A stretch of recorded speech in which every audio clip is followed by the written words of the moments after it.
सभी व्यूअर्स को मेरा नमस्कार। आज की इस वीडियो में आप सभी का स्वागत है। हम बात कर रहे हैं अयोध्या सिंह उपाध्याय हरिऔध की कुछ एक चुनिंदा कविताओं की हम व्याख्या कर रहे हैं। पिछली वीडियोस में हमने जो है हरिऔध की जो उनका जो प्रिय प्रवास है और उनकी जो कविता दुखिया के आंसू, उनकी व्याख्या हमने पिछली वीडियोस में की थी। आज की इस वीडियो में हम व्याख्या करने जा रहे हैं उनकी अगली जो कविताएं हैं, एक बूंद और कांटा और फूल। बहुत ही सुंदर कविताएं हैं, बहुत ही सारगर्भित कविताएं हैं, बहुत ही एक अच्छा संदेश इन कविताओं में अंतर्निहित है, जिसको हम आज की इस वीडियो में हम जानेंगे। जो इनकी पहली कविता है आज की, वो है एक बूंद। जैसे शीर्षक से स्पष्ट हो रहा है कि इस कविता में एक जो बारिश की एक बूंद है, उसकी जो मनोस्थिति है उसका बहुत सुंदर चित्रण इस कविता में कवि कर रहा है। जैसे मैंने कहा था पिछली वीडियोस में कि जब प्रकृति के ऊपर मानवीय चेष्टाओं का आरोप किया जाता है तो वहाँ पर मानवीकरण अलंकार होता है। तो ये जो पूरी कविता है, वहाँ यहाँ पर पूरी कविता में जो है वो मानवीकरण है प्रकृति का। इसमें जो एक बूंद है वो मनुष्य की भांति सोच रही है। उसकी जो मन की स्थिति है, उसके जो मन में क्या, उसके मन में जो ऊहापोह चल रही है जब वो जो है वो बरस के धरती की ओर आ रही है एक बूंद बारिश की, तो उसके मन में क्या हलचल मची हुई है, क्या वो सोच रही है वो बूंद। तो उसका एक जो सोचने का एक तरीका है वो पूरी तरह से मनुष्य की तरह है। तो इसलिए प्रकृति का कवि ने मानवीकरण किया है इस कविता में। और इस बूंद के माध्यम से कवि क्या कहना चाह रहा है वो हम इस कविता में आज जानेंगे। तो शुरू करते हैं। ज्यों निकलकर बादलों की गोद से थी अभी एक बूंद कुछ आगे बढ़ी, सोचने फिर यही जी में लगी, आह क्यों घर छोड़कर मैं यूं कड़ी।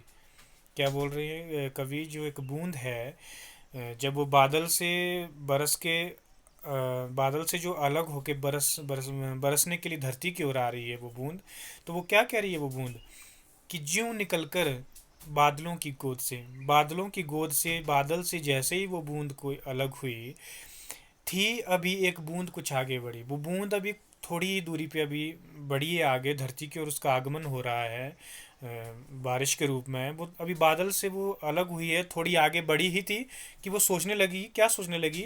सोचने फिर जी में मतलब मन में बार बार यही सोच रही है। क्या सोच रही है? आह, अरे क्यों घर छोड़कर मैं यूं कड़ी।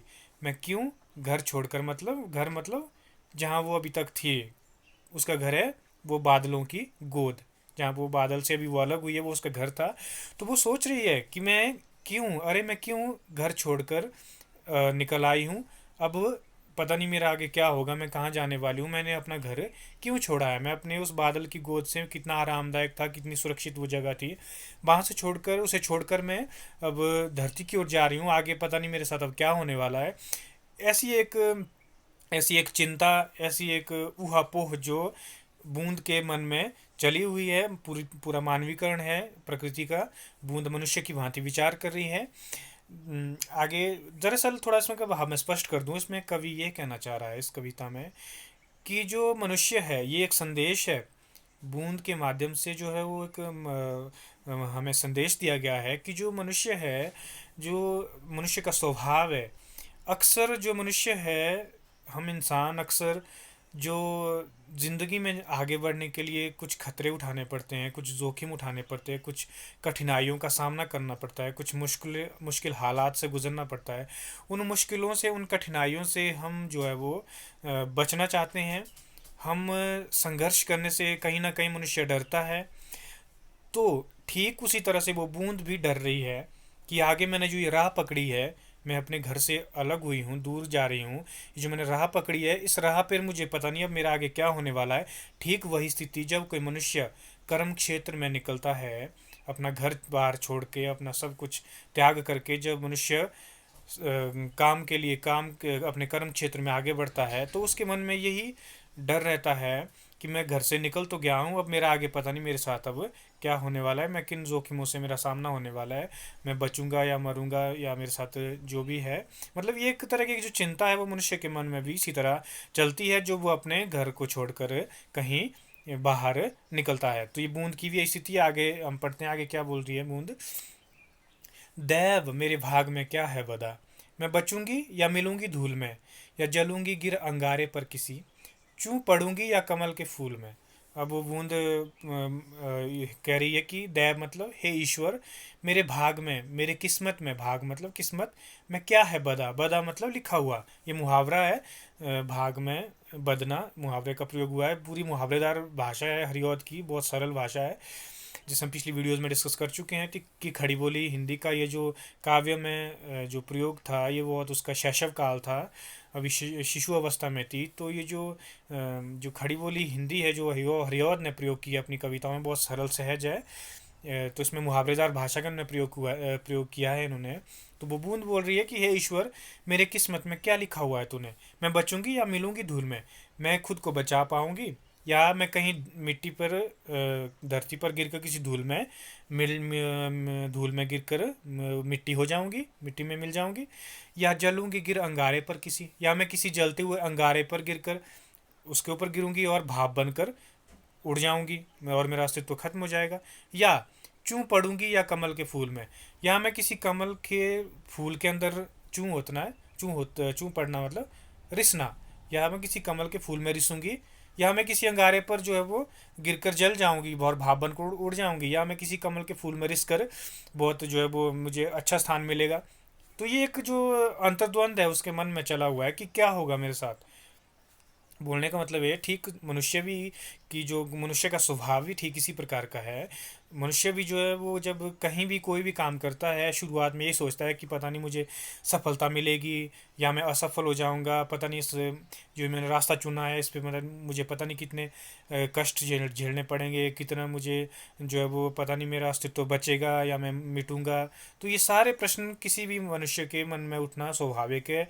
ठीक उसी तरह से जिस तरह से ये बूंदा भी सोच रही है कि मेरा अस्तित्व पता नहीं बचेगा, या मैं जो है धूल में मिल के मिट्टी में मिल जाऊंगी, या मैं कहीं किसी जलते हुए अंगारे पर जलकर भाप बन जाऊंगी, या मेरे जीवन में इतना अच्छा लिखा होगा कि मैं किसी कमल के फूल में गिर जाऊं और उसकी आनंददायक गोद में मेरा अपना अगला जीवन जो है वो व्यतीत होगा। तो आगे चलते हैं। वह गई उस काल एक ऐसी हवा, वह समुंदर और आई अनमनी, एक सुंदर सीप का मुंह था खुला, वह उसी में जा पड़ी मोती बनी। देखो कितना सुंदर, कितना अच्छा हुआ बूंद के साथ। कवि कह रहा है कि वह गई उसी काल एक ऐसी हवा, ठीक जब वो धरती की ओर वो बूंद आ रही थी उसी समय एक ऐसी हवा का झोंका है कि हवा चली, वह समुंदर की ओर आई अनमनी। वो बूंद जो है वो अनमनी सी मतलब मन नहीं है उसका, वो हवा के उस रुख के साथ जो है वो बहती हुई एक समुंदर की ओर आ गई है। एक सुंदर सीप का मुंह था खुला। सीप एक समुद्री जीव होता है। तो कहते हैं कि ठीक उसी समय एक समुद्र में एक सीप का जो है वो मुंह, एक सुंदर सीप थी उसका मुंह खुला हुआ था, और वो बूंद क्या है संयोगवश उसी सीप के मुंह में गिर पड़ी और क्या बन गई, मोती बन गई। ऐसी जो है वो मान्यता है कि जो स्वाति नक्षत्र में जो बूंद बरसती है, जो बारिश होती है, अगर उस स्वाति नक्षत्र की कोई बूंद अगर सीप के मुंह में चली जाए तो वो बूंद जो है वो मोती बन जाती है उस सीप के मुंह में। तो देखो कितना अच्छा जो है वो उस बूंद के साथ हुआ। वो व्यर्थ ही चिंता कर रही थी कि मेरे साथ पता नहीं क्या होगा, मैं मिट्टी में मिल जाऊंगी या मैं कहीं अंगारे पे जल के भाप बन के उड़ जाऊंगी, या पता नहीं मेरा अस्तित्व बचेगा या ना बचेगा। लेकिन देखो कितना अच्छा हुआ कि उसी क्षण जो है वो एक हवा का झोंका आया और उस बूंद को अपने साथ समंदर की ओर ले गया, और संयोग इतना अच्छा था कि वो एक सुंदर सीप के मुंह में वो बूंद गिरी और एक मोती, सुंदर मोती बन गई। आगे, लोग यूं ही झिझकते सोचते जबकि उनको छोड़ना पड़ता है घर। अब कवि कितना अच्छा संदेश इस कविता में दे रहा है, बहुत ही सुंदर है। बोल रहा है कि लोग व्यर्थ में ही सोचते झिझकते हैं, लोग यूं ही व्यर्थ में चिंता करते हैं, व्यर्थ में झिझकते हैं, व्यर्थ में सोचते हैं। कब, कब जब उनको घर छोड़ना पड़ता है, जब वो अपने घर को छोड़कर अपने कर्म के क्षेत्र में आगे निकलते हैं, जब अपने काम के लिए आगे निकलते हैं, जब उन्हें जो है वो नए चुनौतियों का सामना करने के लिए घर छोड़ना पड़ता है, तो वो व्यर्थ ही झिझकते हैं, व्यर्थ ही सोचते हैं, व्यर्थ ही चिंता करते हैं। होता क्या है जो मनुष्य है, हम अपने जो मैं यूं कहूँ हम अपने कंफर्ट जोन से बाहर नहीं निकलना चाहते हैं। अधिकांश जो मनुष्य का स्वभाव यही रहता है कि हम अपने कंफर्ट जोन को नहीं छोड़ना चाहते हैं। We don't want to come out from our comfort zone, we don't want to face any challenges in our life, we don't want to face any risk in our life. तो उस चक्कर में क्या होता है, हम जीवन में कुछ नहीं कर पाते हैं। तो यही संदेश कवि इस कविता में दे रहा है कि व्यर्थ ही ये चीज़ें सोचते हो आप। अगर आप घर छोड़ देते हो एक बार, अगर उस कंफर्ट जोन से अगर आप बाहर निकल जाते हो, तो निस्संदेह आपके जीवन में परेशानियां भी आएंगी, आपको कई चुनौतियों का भी सामना करना पड़ेगा, लेकिन वही चुनौतियां, वही परेशानियां, वही कठिनाइयां आपको जीवन में बहुत ऊंचा ले जाती हैं। ठीक जैसे वो बूंद जो डर रही थी, अब बादलों की गोद छोड़ने से डर रही थी कि मेरा पता नहीं क्या होगा, मैं कहाँ जा रही हूँ, हे देव मेरे भाग में क्या बदा है, मैं मिट्टी में मिलूंगी या कहाँ जाऊंगी मैं। लेकिन देखो कितना अच्छा हुआ, रिस्क लिया उसने, वो निकली, आगे बढ़ी, और जो वो सीप के मुंह में गिरकर मोती बन गई। ठीक उसी तरह से जो मनुष्य है वो भी जब नई चुनौतियों का जीवन में सामना करता है, अपने जीवन में संघर्ष करता है, तो तो कहीं ना कहीं वो संघर्ष, वो जो मेहनत है, वो जो चुनौतियों से वो लड़ता है, वो जिंदगी में उसे बहुत कुछ देता है, और जिंदगी में उसका बहुत ऊंचा वो जीवन में उठ जाता है। तो यही कवि कह रहा है इस कविता में। तो बोल रहा है आगे, किंतु घर का छोड़ना अक्सर उन्हें बूंद लो कुछ और ही देता है कर। लेकिन जब कहते हैं कि हम व्यर्थ ही सोचते हैं, झिझकते हैं घर छोड़ते बारी कि क्या होगा मेरा, मैं घर से बाहर निकल रहा हूँ। लेकिन जब हम घर छोड़ के बाहर एक बार निकल जाते हैं, तो वो घर का छोड़ना हमें बूंद की तरह कुछ और ही हमें बना देता है। जैसे बूंद जो है वो घर से निकल कर क्या है, मोती बन गई, उसी तरह से हम भी जब अपने कंफर्ट जोन से बाहर आते हैं, हम अपने उस सुविधाप्रस्त जीवन से बाहर निकल कर संघर्ष करते हैं, जीवन में आगे बढ़ते हैं, तो कहीं ना कहीं बूंद की तरह हम भी मोती बन जाते हैं। ज़िंदगी में हम कामयाब होते हैं, हम सफलता प्राप्त करते हैं, और बहुत ऊंचा जीवन में अपना जीवन में हम बहुत ऊंचे उठ जाते हैं। तो ये संदेश इस कविता के माध्यम से कवि देना चाहता है कि व्यक्ति को जो है वो नई चुनौतियां उठाते हुए जो है वो घबराना नहीं चाहिए, और नई चुनौतियों का सामना करने के लिए हमेशा तत्पर रहना चाहिए। ये चुनौतियों का सामना ही है जो हमें कुछ नया करने की प्रेरणा देता है, और हमें मजबूत करता है, और हम जो है वो ज़िंदगी में सफलता प्राप्त करते हैं। जितना ज़्यादा संघर्ष होगा, आपकी जीत उतनी ही शानदार होगी, आप उतने ही बड़े विजेता बनेंगे। तो ये सारे इस कविता का बहुत ही सुंदर कविता है। अगली कविता है हरिऔध की जो अगली कविता है, कांटा और फूल। ये भी बहुत ही सार्थक कविता है, बहुत ही अच्छा संदेश कवि इस कविता में भी दे रहा है। हरिऔध की कविताओं की यही विशेषता है कि उनकी जो कविता है किसी न किसी गहरे संदेश को लेकर जो है वो पाठकों के सामने आती है। जैसे हमने दुखिया के आंसू पढ़े, बहुत सुंदर कविता थी, उसी तरह से हमने जो है वो एक बूंद कविता, वो भी बहुत अच्छी है, बहुत सार्थक है, बहुत प्रेरणास्पद है, बहुत मोटिवेशनल पोइम है। ठीक उसी तरह से जो कांटा और फूल है, ये भी बहुत ही मोटिवेशनल है, बहुत ही प्रेरणास्पद है, बहुत ही प्रेरणादायक कविता है। हम आगे पढ़ते हैं। कांटा और फूल, इस कविता में जो कवि है वो कांटा और फूल दोनों का जो है वो तुलनात्मक अध्ययन कर रहा है कि एक कांटा है उसका जीवन कैसा होता है, और एक जो फूल है उसका जीवन कैसा होता है। ये दोनों जो है साथ साथ है, जहाँ कांटे होते हैं वहाँ फूल भी होते हैं, लेकिन दोनों का रोल, दोनों की भूमिका बिल्कुल अलग है, बिल्कुल डिफरेंट है। दोनों अपनी जो है वो अलग अलग भूमिका निभाते हैं। हालांकि एक ही डाल पे दोनों उगते हैं, कांटे भी उसी डाल पे हैं, फूल भी उसी डाल पे हैं, लेकिन दोनों का जो जो कर्म है, दोनों की जो भूमिका है, वो दोनों वो बिल्कुल ही जो है वो भिन्न है। हम आगे शुरू करते हैं। है ना कांटों सा उभरना काम का, क्या रहा जब दूसरों को दुख दिया। कवि कह रहे हैं कि है ना कांटों सा उभरना काम का, कांटों सा जीवन, कांटों की तरह अगर आप उभरते हैं, तो उस जीवन का कोई, अगर आपका जीवन कांटे की तरह है ना, तो उस जीवन का कहता कोई लाभ नहीं है। क्या रहा जब दूसरों को दुख दिया। ऐसे कांटे की तरह जीवन का क्या क्या औचित्य है ऐसे जीवन का। कांटा क्या करता है, दूसरों को चुभता ही है, वो जख्म ही देता है, वो दूसरों को, उसका काम क्या है, जख्म देना, दूसरों को तकलीफ देना, दूसरों को दुख देना, दूसरों को पीड़ा पहुंचाना। कहता कि अगर आप भी जीवन में कांटे की तरह अगर उभरते हैं, कांटे की तरह अगर अपने जीवन में आगे बढ़ते हैं, तो ऐसे जीवन का कोई लाभ नहीं है जो दूसरे के जो हमेशा पीड़ा देगा, दुख देगा। सीख लेवे क्यों ना खिलना फूल सा, हम फूलों की तरह खिलना कहते क्यों नहीं सीखते हैं। सीख लेवे मतलब क्यों नहीं सीखते हैं फूलों सा खिलना। बहुत साधारण से शब्द है, ज़्यादा समझाने की आवश्यकता नहीं, आपको समझ आ रहा होगा। तो कहते कि हमें कांटे की तरह नहीं, फूल की तरह खिलना सीखना चाहिए। क्यों, जब किया तब और को पुलकित किया। पुलकित होता है आनंदित करना, कि फूल क्या करता है, जब भी वो दूसरों को जो है वो सुख ही देता है, आनंदित ही करता है। ठीक है, तो हमें क्या है, कांटे की तरह ना बनकर फूलों की तरह बनना चाहिए। कांटा तो क्या क्या है, दूसरों को दुख देगा, दूसरों को जो है वो घाव देगा, जख्म देगा, पीड़ा देगा, कष्ट देगा। लेकिन फूल क्या है, वो दूसरों को सुख देगा, आनंद देगा, खुशी देगा। तो हमारे जीवन का जो है वो एक जो वो लक्ष्य कैसा होना चाहिए, दूसरों को सुख देना, परोपकार, यही जीवन मनुष्य जीवन का जो है वो लक्ष्य होना चाहिए, दूसरों का भला करना। ठीक है, अगले आगे चलते हैं। रंग जिन पर हो भलाई का चढ़ा, सब जगह उनकी छटा सब दिन रही। डालियों में है न कांटों की कमी, पर दिखाते फूल हैं दो चार ही। अब क्या बोल रहा है कवि कि रंग जिन पर हो भलाई का चढ़ा, जो भले लोग हैं, जिन पर भलाई का रंग चढ़ा हुआ है, जो अच्छे लोग हैं संसार में, सब जगह मतलब हर जगह, हर स्थान पर उनकी छटा सब दिन रही। हर जगह, हर समय, हर मतलब वो क्या हो जाते हैं, कालजयी हो जाते हैं अच्छे लोग, जो भले लोग हैं वो हर जगह हर क्षण जो है वो हर हर जगह हर क्षण उनकी छटा, उनकी भलाई की छटा, उनकी अच्छाई की बातें हर जगह हर स्थान पर हर समय होगी। वो अगर मर भी जाएगा वो व्यक्ति, तब भी उनकी बात जो है वो जो है वो युगों युगों तक चलती रहेगी कि वो व्यक्ति ऐसा था, ऐसा उसने भलाई का काम किया।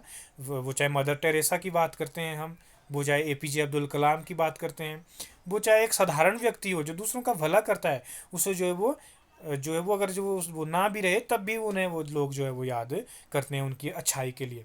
तो कह रहे हैं कि डालियों में है ना कांटों की कमी, माना कि एक जो डाल है उसमें कांटों की कोई कमी नहीं है, बहुत बारी कांटे उसमें, लेकिन दिखाते फूल है दो चार ही। लेकिन फूल फूल क्या है, दो चार ही फूल खिलेंगे। एक गुलाब का पौधा है, उसमें कांटे ही कांटे मिलेंगे आपको, लेकिन फूल इक्का दुक्का कहीं खिले होंगे। तो उसी तरह से संसार में भी क्या है, जो कांटे हैं, कांटे मतलब बुरे लोगों का प्रतीक है, जो बहुत कपटी लोग हैं, स्वार्थी लोग हैं, जो छल करते हैं, जो दूसरों को दुख देते हैं, कांटा उनका प्रतीक है। फूल अच्छे लोगों का प्रतीक है, जो भले लोग हैं, जो परोपकारी लोग हैं, जो ईमानदार लोग हैं, जो दूसरों का जो है वो जो दूसरों के, जिनके मन में दूसरों के प्रति सेवा भाव है, फूल उनका प्रतीक है। तो अच्छे लोग दुनिया में बहुत कम दिखेंगे आपको, कांटे जो है वो, बुरे लोग जो है वो हर कहीं दिख जाएंगे। लेकिन फिर भी क्या है, इस संसार का जो सौंदर्य है, इस दुनिया की जो खूबसूरती है, वो उन दो चार अच्छे लोगों से ही है। बेशक वो संख्या में बहुत कम है वो भले लोग, लेकिन फिर भी जो है वो संसार की शोभा उन्हीं भले लोगों से है। बेशक वो संख्या में कम हो और बुरे लोग बेशक बहुत ज़्यादा हो, लेकिन फिर भी हम कहते हैं कि जो है वो दुनिया जो है वो विश्वास के साथ चली है, विश्वास पे टिकी है। बेशक वो विश्वास के काबिल लोग दो चार ही है, बाकी आज की जो दुनिया है वो कैसी है, उन पर विश्वास नहीं किया जा सकता। लेकिन फिर भी कहीं ना कहीं दुनिया की जो खूबसूरती है वो उन्हीं दो चार लोगों के कारण है। ठीक उसी तरह से जिस तरह से एक डाली है, उसमें कांटे दुनिया भर के हैं, लेकिन फिर भी उसकी सुंदरता उस डाली की उन दो, बेशक दो फूल खिले होंगे, फिर भी वो जो उस डाली की सुंदरता उन दो फूलों से ही है। आगे, जब उठी आंखें हमें कांटे मिले, नोक अपनी वैसी ही सीधी किए, पर नहीं जाना निराले फूल ये कब खिले और किस समय को मिला गए। अब यहाँ पे जो है कवि जो है वो बहुत आश्चर्य व्यक्त कर रहा है, बहुत दुख व्यक्त कर रहा है, बहुत उसको अपने अंदर जो खींच है, वो कह रहा है कि जो अच्छे लोग हैं वो बहुत कम रहते हैं संसार में, और जो बुरे लोग हैं वो बहुत लंबा जीते हैं। अच्छे लोग जल्दी मर जाते हैं। हम बोलते हैं कि अगर कोई अच्छा व्यक्ति मर जाता है, हम सभी कहते हैं कि बहुत अच्छा था, कहते हैं अच्छा, अच्छे लोगों के लिए संसार नहीं है, भगवान को भी अच्छे लोगों की ज़रूरत है। इसलिए भले लोगों को भगवान भी क्या है, जल्दी अपने पास बुला लेता है। वही वही चिंता कवि व्यक्त कर रहा है कि उन्हें बहुत ज़्यादा जीना चाहिए था अच्छे लोगों को, भगवान उन्हें क्यों जल्दी बुला लेता है अपने पास, जबकि जो बुरे लोग हैं वो मरते ही नहीं है। संसार बुरे लोगों से भरा पड़ा, अच्छे लोग ज़्यादा टिकते नहीं है। तो यही बोल रहे हैं कि जब उठी आंखें हमें कांटे मिले, कहते हैं कि जब भी मेरी आंखें उठी कहीं देखने के लिए, मुझे कांटे ही मिले, मुझे बुरे लोग ही दिखे इस दुनिया में। नोक अपनी वैसे ही सीधी की, जैसे कांटा अपनी नोक बिल्कुल सीधी किए रहता है दूसरों को जख्म देने के लिए, दूसरों को चुभने के लिए, ठीक वैसे ही वो जो इस संसार के जो घमंडी लोग हैं, जो अहंकारी लोग हैं, जो धूर्त है, जो छली लोग हैं, जो कपटी लोग हैं, वो भी अपनी नोक, नोक मतलब अहंकार से तने हुए, दूसरों को हमेशा नीचा दिखाने के लिए उस कांटे की तरह तने हुए अपनी नोक, अपना सिर ऊंचा रखते हैं। पर नहीं जाना निराले फूले, निराला होता है बहुत विचित्र, अजीब। तो कहते हैं कि नहीं जाना निराले फूल, ये जो अजीब बहुत सुंदर जो विचित्र फूल है, ये नहीं जान पड़ते हैं कब खिले, ये कब खिलते हैं और किस समय कुमला जाते, कुमला होता है मुरझा जाना, झड़ जाना। कहते हैं कि फूलों का पता नहीं चलता कब खिलते हैं और कब जो है वो मुरझा के गिर जाते हैं, लेकिन जो कांटे हैं वो 12 महीने आपको उस डाली पे मिलेंगे, वो कभी नहीं वहाँ से जाएंगे। तो वही कह रहा है कि संसार में भी ऐसा है, जो बुरे लोग हैं वो हर समय हर जगह दिखेंगे, और जो भले लोग हैं वो बहुत कम दिखेंगे, और अगर दिखेंगे भी तो बहुत कम समय के लिए।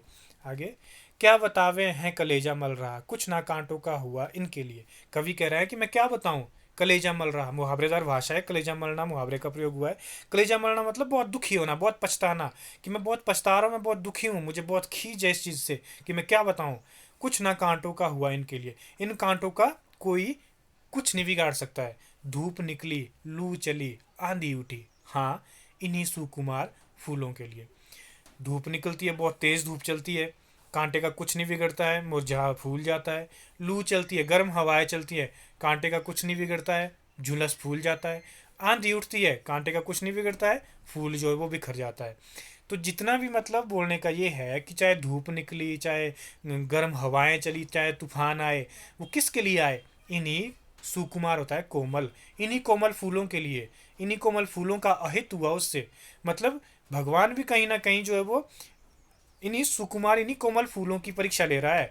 भगवान भी कहीं ना कहीं उन भले लोगों की परीक्षा ले रहा है। उन्हीं के किस्मत में सारे कष्ट दिखे होते हैं, सारी परेशानियां भले लोगों के जीवन में होती है। और जो कांटे होते हैं, जो बुरे लोग होते हैं, उनका कोई कुछ नहीं बिगाड़ पाता, कोई परेशानी, कोई तकलीफ, कोई कष्ट कुछ नहीं होता है उन्हें। जो भी तकलीफें हैं, कष्ट है, पीड़ा है, जितनी भी, वो सारी भले लोगों के लिए लिखी हुई है। आगे, दूर आंखों से ना वह कांटा हुआ, नोक से जिसकी लहू कितना बहा, पर विचारी तितलियों के वास्ते 2 दिन भी फूल का ना समा रहा। कवि कह रहा है कि जो दूर आंखों से ना वो कांटा हुआ, वो कांटा मेरी नज़र से कभी भी दूर नहीं हुआ। मतलब वो बुरे लोग मेरी नज़र से कभी नहीं हटे। नोक से जिसकी जिनकी कितनी लहू बहा, वो कांटा उसकी नोक से, उसकी तीखी, उसकी नुकीली नोक से ना जाने कितने लोगों का खून बहा है। लहू मतलब खून बहा है, कितने लोगों को उसने वो है वो छलनी किया हुआ है, कितने लोगों को उसने जख्म दिया है, पत्नी कितने लोगों का खून उसने बहाया है। वो बुरे लोग जिन्होंने कितने लोगों को कष्ट पहुंचाए है, पीड़ा पहुंचाई है, कितने लोगों को हर्ट किया है बुरे लोगों ने, वो बुरे लोग मेरी नज़रों से कभी नहीं हटते। लेकिन जो अच्छे लोग हैं, वो जो फूल है, पर बेचारी तितलियों के वास्ते 2 दिन भी फूलों का ना समा रहा। समा होता है समय। कहते कि जो तितलियां हैं, उन बेचारी तितलियों के लिए वास्ते, मतलब उनके लिए 2 दिन भी फूल ना खिला हुआ रहा। कहते कि 2 दिन भी फूल का समय नहीं रहा, वो 2 दिन खिला और जो है वो बिखर गया और झड़ गया। तो कहते कि तितलियों को 2 दिन भी उसको उसको देखना नसीब नहीं हुआ।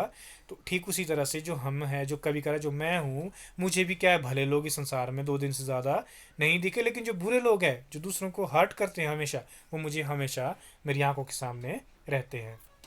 आगे, किस लिए कांटे बहुत दिन तक रहे, आह मेरा जी बहुत खिजला गया। किस लिए इतना अनूठा फूल यो आज फूला और कल कुमला गया। कह रहा है कि कवि प्रश्न कर रहा है इस संसार की जो ये बहुत विचित्र परिस्थिति है, विचित्र जो है वो बहुत बड़ा जो है वो अजीब सिस्टम है, कि जो बुरे लोग हैं वही वही दिखते हैं, जो अच्छे लोग हैं वो बहुत कम दिखते हैं। बुरे लोग बहुत ज़्यादा जीते हैं, अच्छे लोग बहुत कम जीते हैं, ये फैक्ट है संसार का। तो कह रहा है कवि कि किस लिए कांटे बहुत दिन तक रहे। ये कांटे जो है वो ये बहुत दिन तक क्यों रहते हैं, 12 महीने उस डाल पे रहते हैं। ठीक उसी तरह से बुरे लोग भी इस दुनिया में लंबे समय तक बने रहते हैं। आह मेरा जी बहुत खिजला गया। खिजलाना होता है खिंच जाना, दुख होना, कष्ट होना। कहता कि ये देखकर मेरा मन, मेरा जी, मेरा बहुत मन जो है वो खिजलाया, बहुत खींच उठी मेरे मन में, कि ये कांटे मुझे, ये बुरे लोग मुझे क्यों दिखते हैं बहुत दिनों तक।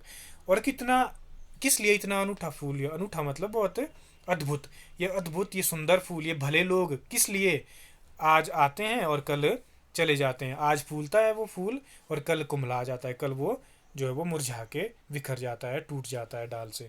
तो कह रहा है कि ये जो कांटे बहुत दिन तक मुझे दिखते हैं और जो फूल है खिले हुए बहुत कम मुझे दिखते हैं। ये जो ये संसार की जो ये जो व्यवस्था है, ये किस लिए ऐसी है, इसलिए इससे मुझे बहुत ज़्यादा खींच है। आगे, 2 दिनों भी फूल रह पाया नहीं, पर बहुत दिन तक रहे कांटे अड़े। जो भले हैं सब जिन्हें हैं चाहते, कब ना जीने के उन्हें लाले पड़े। वही चीज़ कह रहा है कभी, कि 2 दिन भी फूल रह पाया नहीं, कि फूल जो है वो 2 दिन भी नहीं रह पाता है खिल के, वो एक जल्दी वो मुरझा जाता है। पर बहुत दिन तक रहे कांटे अड़े, और जो कांटे वो जो महीनों महीन, सालों साल उस डाल पे वो जो है वो अड़े रहते हैं, ठीक उसी तरह से नोक सीधी किए हुए। जो भले हैं सब जिन्हें हैं चाहते, जो अच्छे लोग हैं, चाहे वो फूल है चाहे वो लोग हैं भले, जिन्हें सब चाहते हैं, कब ना जीने के उन्हें लाले पड़े। कहते हैं लाले पड़ना भी मुहावरे का प्रयोग हुआ है, लाले पड़ना मतलब कमी पड़ना। कहते हैं कि जो अच्छे लोग हैं उन्हें जो है वो जीने के भी लाले पड़ते हैं, उनके लिए जो है बहुत कम जिंदगी ईश्वर ने लिखी हुई है, वो जल्दी इस संसार से रुखसत हो जाते हैं। ठीक उसी तरह से जैसे वो फूल है, वो जल्दी जो खिलता है और जल्दी ही 2 दिन में ही, 2-3 दिन में ही मुरझा जाता है, और जो कांटा है वो जो है वो वैसा का वैसा ही डाल पर 12 महीने बना रहता है। ठीक उसी तरह से जो भले लोग हैं जिन्हें सब चाहते हैं वो बहुत कम रहते हैं संसार में, उन्हें जीने के भी लाले पड़े होते हैं, बहुत कम जीवन उन्हें मिलता है। और जो बुरे लोग हैं वो बहुत लंबे समय तक जीते हैं और बहुत अच्छी तरह से अपना जीवन जीते हैं। ये संसार की आज की विडंबना है। इस पर कवि जो है वो बहुत खींच व्यक्त कर रहा है। तो ये थी दो कविताएं, एक बूंद और कांटा और फूल। बहुत सुंदर कविताएं, बहुत ही जो भाषा में बहुत प्रवाह देखने को मिला, बहुत सरल भाषा है, खड़ी बोली हिंदी और मुहावरेदार भाषा है, मुक्तक छंद में कविताएं हैं, और बहुत ही गहरा संदेश जो है वो कवि इन दोनों कविताओं के माध्यम से हमें देना चाह रहा है। तो ये थी आज की कविताएं। उम्मीद करता हूँ आप सभी को समझ आ गई होगी। अगली जो अब हम वीडियो में आएंगे तो जो हमारा अगला जो विषय रहेगा उसके ऊपर हम जो है वो विचार विमर्श करेंगे। तब तक के लिए नमस्कार।